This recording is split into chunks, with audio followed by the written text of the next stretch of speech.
Hi, it's Bob from HeCooksForMe.com. Welcome to my kitchen. Today we're going to make a lunch of shredded chicken with coleslaw and kind of an Asian flavoring. We call this one a shredded chicken slaw.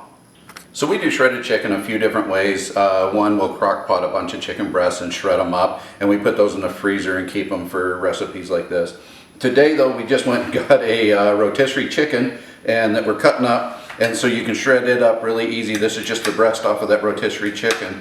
And once you cut it into strips, it'll shred really easy and go into chunks. You can also use a can of chunk chicken in this recipe and it works out great.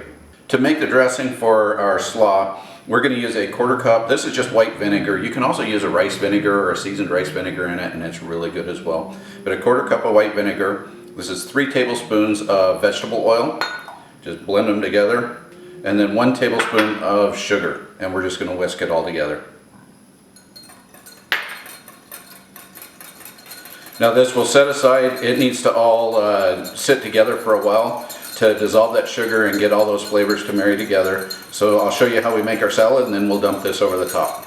The last step in the dressing is to add the seasoning packet from the ramen that we're going to use. So I'm just going to open this up and add that whole packet in there.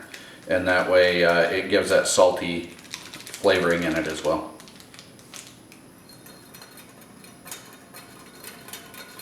So to make the slaw, we use about 2½ cups of a finely shredded coleslaw. We are using today just an angel hair already prepared. You can also use your own cabbage and cut it. You just want it the really fine slaw like that. It also looks really nice if you use a red cabbage with it.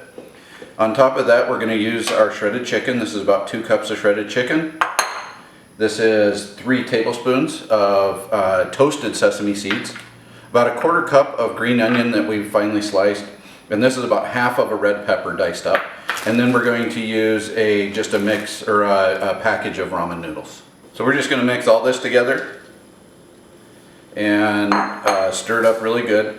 You can do this several hours before you're ready to eat. And let it sit with the dressing on it. You just cover it and put it in your refrigerator and let it sit. Otherwise, we actually like it better when there's still some crunch in the ramen. So we don't like the ramen to sit in the marinade for as long. So we will make it maybe a ½ hour ahead of time. With the ramen noodles, I'm just going to break them up into small pieces. It's sometimes easier to do them in the bag, and then you just kind of watch them. You watch them as they come out of the bag to make sure that they're in pretty good bite-sized pieces. So any that come out too big, you crunch them again. Pour those over the top, and then we'll pour our dressing over the top of that and let them sit for just a little while so the noodles start to soften up. Then we're going to take that dressing. You want to give it another mix up because it does separate as it sits. And then we'll just pour that right over the top of this. Stir it all back in together and let it sit for just a bit. Thanks for watching. If you enjoyed this video, please give me a thumbs up, leave a comment, and consider hitting that red subscribe button. It really helps if you can share my videos with friends and family that might be interested, or watch some of the other videos on my channel. I hope this dish, or one of my other featured dishes, finds its way into your kitchen soon.